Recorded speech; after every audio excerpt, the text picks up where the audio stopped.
Good morning, students. Today we are going to discuss salts. After acid and bases,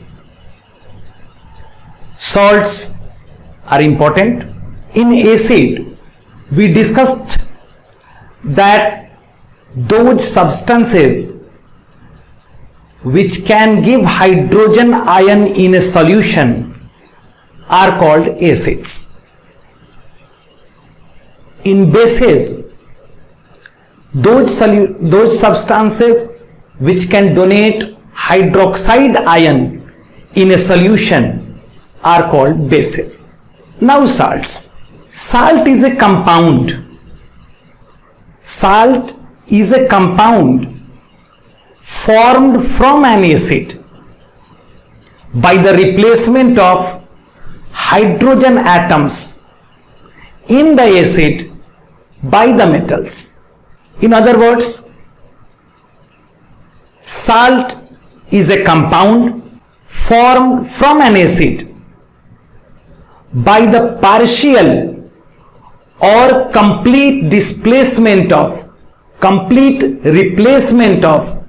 hydrogen atoms in the acid by metallic ions.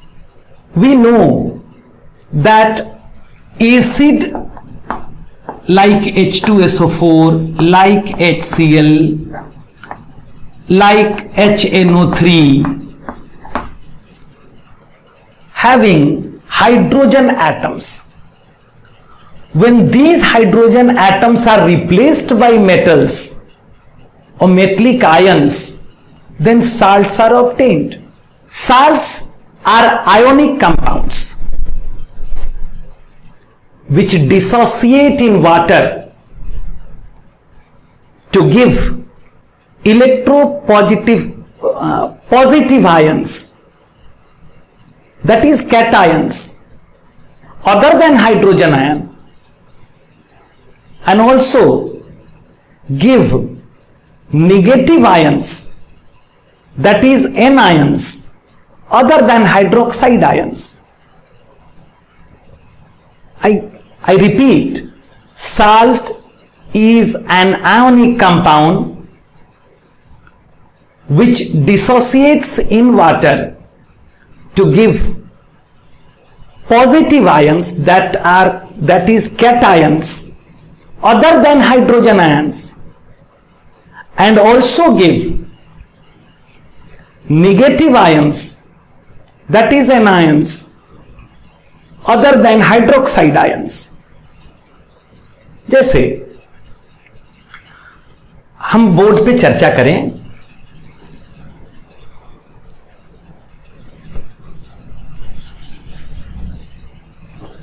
Zn reacts with hydrochloric acid to form zinc chloride and hydrogen gas.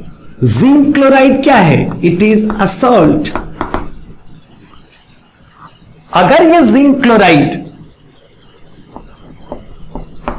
Dissolve होगा तो ये क्या बनाएगा? Zn++ और Cl- इसमें टूटेगा. तो जैसा मैंने कहा, salt is an ionic compound which dissociates in water to give positive ions. This is positive ion, Zn++, that is cations other than hydrogen ion, and also give negative ions, that is anions, other than hydroxide ion. तो यहां देखिए, Cl other than hydroxide ion है और H++ other than hydrogen ion है. जैसे sodium reacts with sulfuric acid, then we get sodium sulfate and hydrogen gas.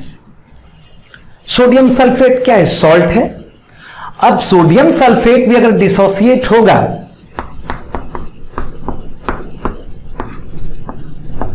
तो ये sodium plus और SO4- में टूटेगा. यहां पर भी आप उस बात को देख लें, positive ion other than hydrogen ion and negative ion other than hydroxide ion. So salt is an ionic compound, and because it is an ionic compound, its solution conducts electricity. The salt solution conducts electricity. हम दोबारा से salt की बात करें.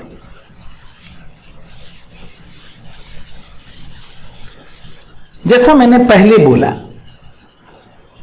salt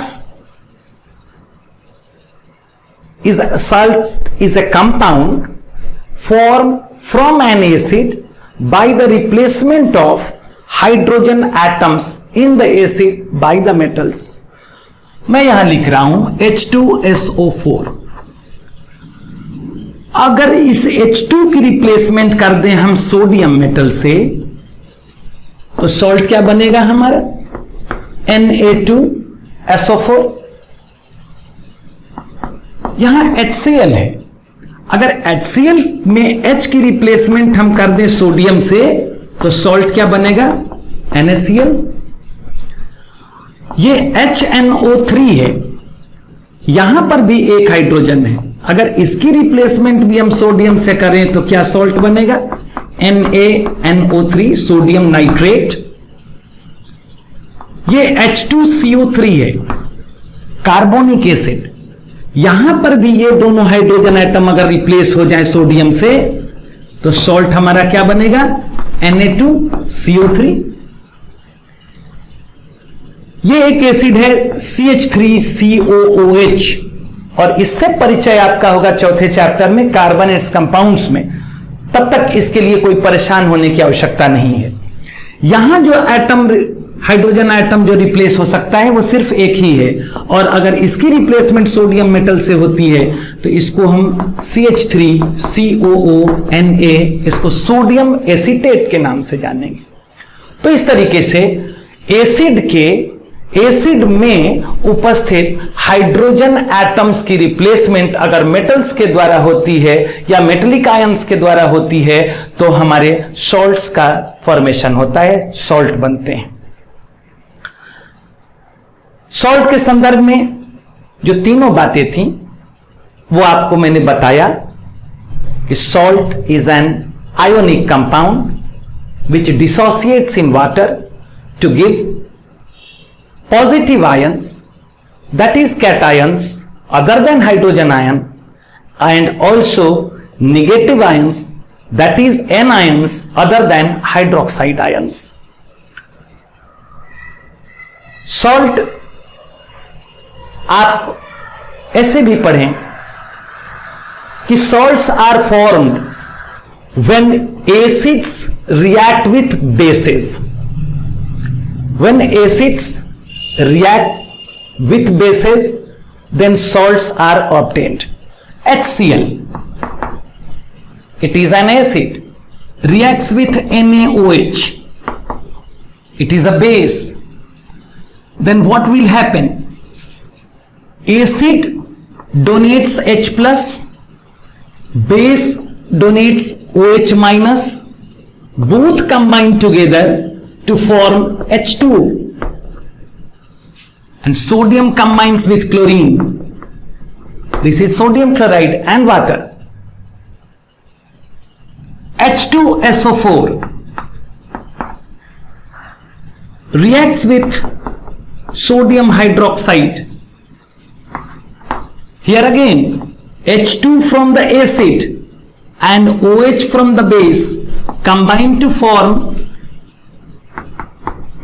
H2, 2H2. And sodium combines with sulfate to form sodium sulfate.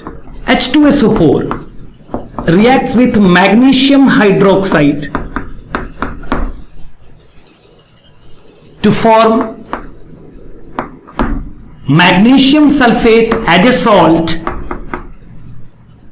and water molecules. Hydrochloric acid combines with calcium hydroxide to form calcium chloride as a salt and H2. This is how salts are obtained. Some more discussion in acids. I have told that salt is a compound formed from an acid by the partial and complete replacement of hydrogen atom in the acid by the metals. Here two terms, partial replacement of hydrogen atom and complete replacement of hydrogen atom. देखो, जब acid में जितने भी hydrogen atom उपस्थित हैं, अगर ये उपस्थित एटम्स पूरे के पूरे रिप्लेस कर दिए गए तो इसको कहते हैं कंप्लीट रिप्लेसमेंट। और जब हाइड्रोजन एटम जो एसिड में उपस्थित हैं उसमें कुछ रिप्लेस हुए और कुछ साथ रह गए तो इसको कहते हैं पार्शियल रिप्लेसमेंट। जैसे सोडियम हाइड्रोक्साइड, इसकी रिएक्शन हम H2SO4 से करें तो एक केस में हमें मिलता है NaHSO4 प्लस वाटर। अब यहां आप ध्यान दो, H2SO4 में पार्शियल रिप्लेसमेंट हो रही है, H और HSO4 में ये स्प्लिट कर रहा है और ये एक H इस सोडियम मेटल के द्वारा रिप्लेस कर दिया जाता है तो बन क्या गया, NaHSO4। इसकी बैलेंसिंग भी आप देख लो, यहां हाइड्रोजन की संख्या 1 है और 2, कुल 3 हाइड्रोजन रिएक्टेंट के रूप में है। प्रोडक्ट के रूप में भी आप देख लो 1 और 2, 3 हाइड्रोजन है। ऑक्सीजन की संख्या मिला ले, 1 ऑक्सीजन और 4, पूरे 5 ऑक्सीजन एटम हुए। इस तरफ मिलाएं 4 और 1 5, बिल्कुल सही है, 1 सोडियम 1 सोडियम। तो यहां पे पार्शियल रिप्लेसमेंट हो रहा है, इसी को समझाने के लिए हमने ऐसा लिखा है।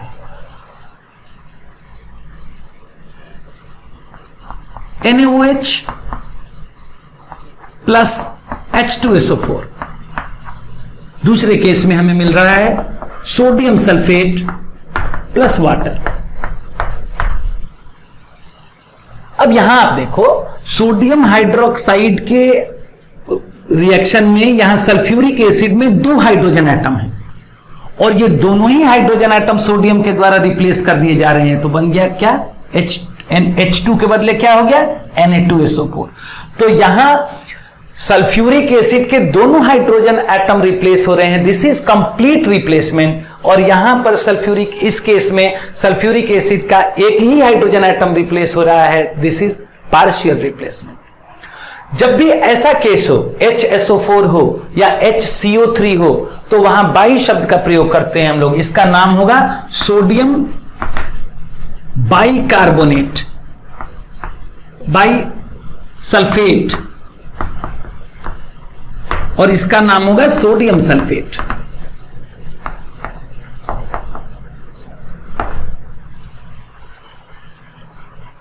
ऐसी ही स्थिति कार्बोनिक एसिड के साथ भी हो सकती है। NaOH प्लस H2CO3, यहां बनेगा NaHCO3 प्लस H2। सेम ऐसी स्थिति यहां पर आती है, यहां कार्बोनिक एसिड H और HCO3 में स्प्लिट हो रहा है और ये एक ही H रिप्लेस हो रहा है जो सोडियम मेटल के द्वारा रिप्लेस होने से क्या बना, NaHCO3।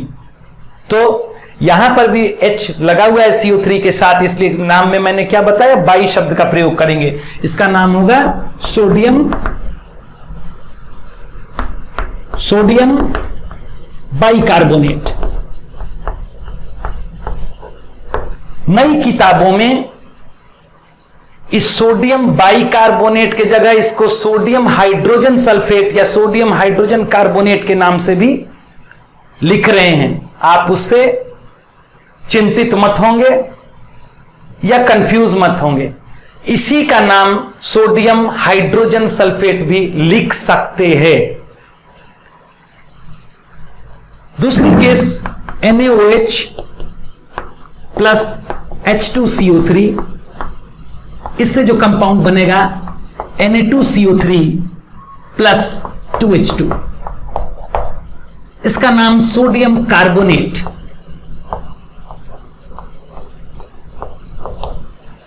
अब यहां देखिए, सोडियम कार्बोनेट में जो दोनों हाइड्रोजन हैं वो इस केस में रिप्लेस हो रहे हैं।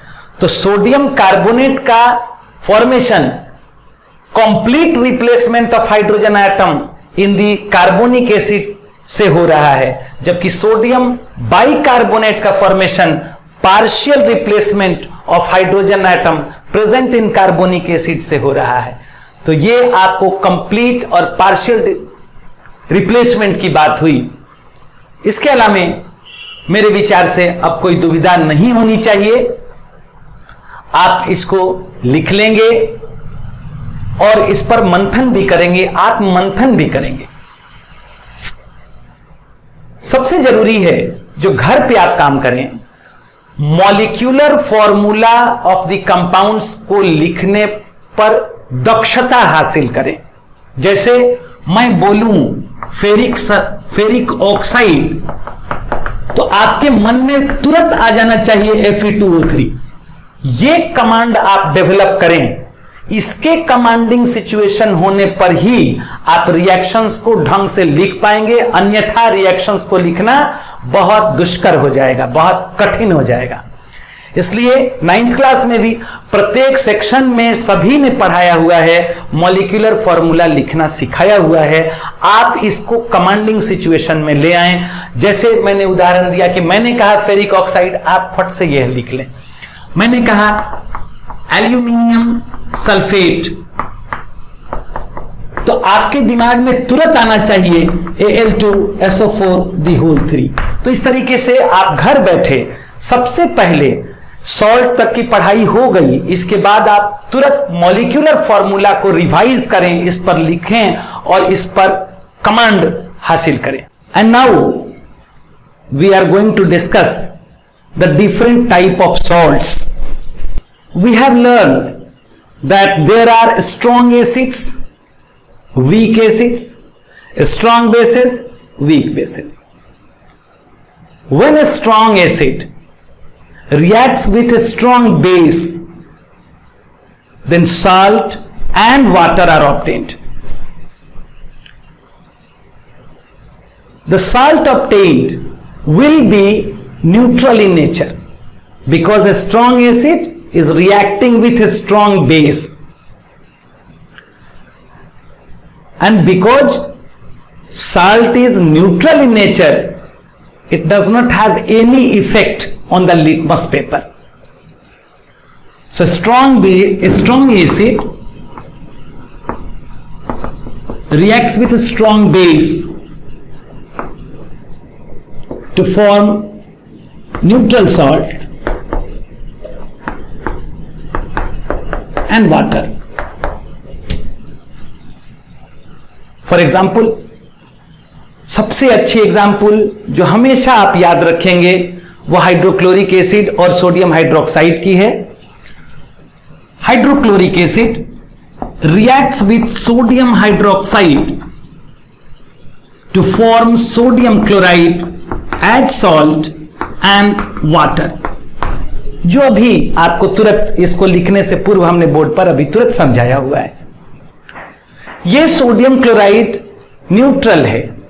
इसको जब आप पानी में घुलाएंगे और जब लिटमस पेपर को डिप करेंगे, चाहे वो ब्लू हो या रेड हो, उस पर इसका कोई प्रभाव नहीं पड़ने वाला। दूसरा केस आता है स्ट्रॉन्ग एसिड और plus weak base.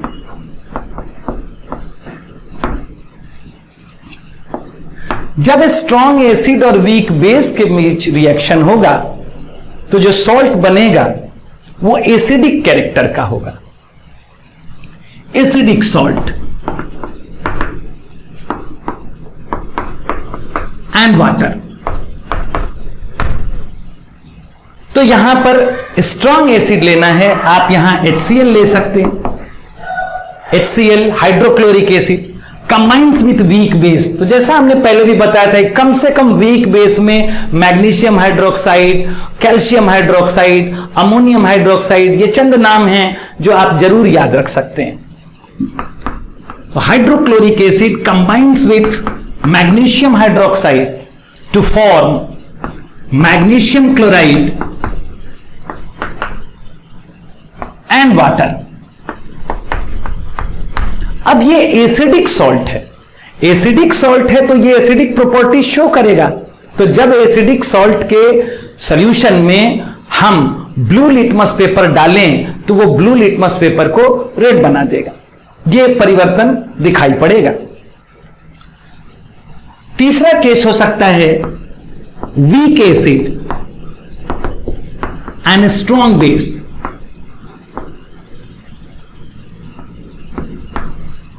Weak acid में, मिनरल एसिड में एक एसिड वीक होती है जो शायद आपको याद पड़ जाए, गेस करिए, कार्बोनिक एसिड। कार्बोनिक एसिड की रिएक्शन अगर हम स्ट्रॉन्ग बेस सोडियम हाइड्रोक्साइड के साथ करें तो हमें सोडियम कार्बोनेट मिलेगा और वाटर मॉलिक्यूल्स मिलेंगे। स्ट्रॉन्ग बेस के साथ जब रिएक्शन होगी तो हमें basic salt, basic it means basic characteristic वाले बेसिक सॉल्ट और वाटर मिलेगा। Weak acid carbonic acid, strong base sodium hydroxide और इससे बनेगा Na2CO3 प्लस 2H2। ऐसे तो सॉल्ट की और कैटेगरीज ही होती है, लेकिन अभी आपके स्टैंडर्ड में 10th क्लास में उसकी कोई विशेष आवश्यकता नहीं, इसलिए उसकी चर्चा मैं यहां नहीं कर रहा हूं।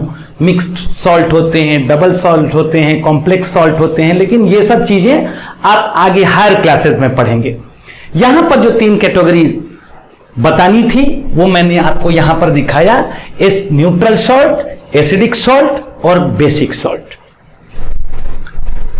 अब आती है बारी कि सॉल्ट की फैमिली पर विचार कर लें। सॉल्ट फैमिली, साल्ट, किसी भी साल्ट के 2 भाग होते हैं, एक ये पॉजिटिव भाग और ये दूसरा निगेटिव भाग। तो चाहे किसी साल्ट के सभी पॉजिटिव पार्ट जो हैं सिमिलर हैं तो वो एक फैमिली का सॉल्ट कहा जाएगा, या फिर उसका जो निगेटिव भाग है वो सभी सिमिलर हों, बिल्कुल एक जैसे हों, चाहे पॉजिटिव आयन सिमिलर हों या फिर निगेटिव आयन सिमिलर हों, तो उसको हम एक फैमिली की सॉल्ट कहते हैं। Sodium carbonate. अब यहां आप ध्यान से वाच कीजिए, बिल्कुल आप बात समझ जाएंगे। Sodium chloride, sodium sulphate, sodium nitrate, sodium carbonate, तो यहां सब में सोडियम है ना, इसलिए ये क्या हो गया, this salt belongs to sodium family, belongs to sodium family.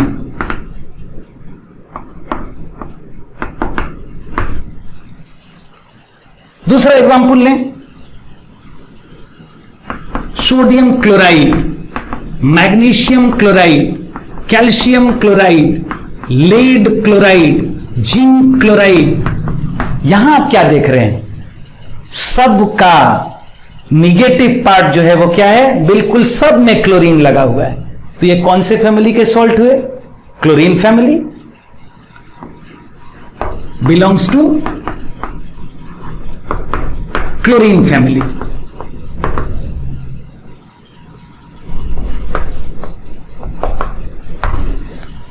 इसी तरीके से आप दूसरे एग्जाम्पल्स भी देख सकते हैं। Barium sulphate, sodium sulphate, magnesium sulphate, calcium sulphate, ये क्या है, सब में सल्फेट लगा हुआ SO4, तो ये सल्फेट फैमिली के सॉल्ट है, belongs to sulphate family. So this is family of salt. इसके बाद हमें जो पढ़ाई करनी है वो कंपाउंड्स के अध्ययन करने हैं। सॉल्ट में जो प्लास्टर ऑफ पेरिस है, जिप्सम है, ब्लीचिंग पाउडर है, सोडियम हाइड्रोक्साइड है, सोडियम क्लोराइड है, इन सभी को इसकी वीडियो मैं इसके बाद वाले हफ्ते में भेजूंगा। और इसमें हम लोगों को उस सॉल्ट की, उस कंपाउंड की प्रिपरेशन, उसकी प्रॉपर्टीज और उसके यूजेस पढ़ने हैं। तो उसकी हम लोग गहनता के साथ उसको पढ़ेंगे। आज आप सॉल्ट के बारे में पढ़े, इसे आप लिख भी लेंगे और इसकी नोट्स तैयार कर लेंगे। और यहां तक की पढ़ाई को आप right from the first topic chemical reaction से सॉल्ट तक की पढ़ाई को आप बिल्कुल ध्यान पूर्वक पढ़ लेंगे, क्योंकि यहां आपको जो डेफिनेशंस पढ़ाए जा रहे थे, जो चीजें बताई जा रही थी, उन्हें समझाया जा रहा था टॉपिक्स को, वो यहां समाप्त होता है। अब इसकी इंप्लीमेंटेशन आगे हम लोगों को पढ़नी है। Thank you, wish you all the best, thank you very much.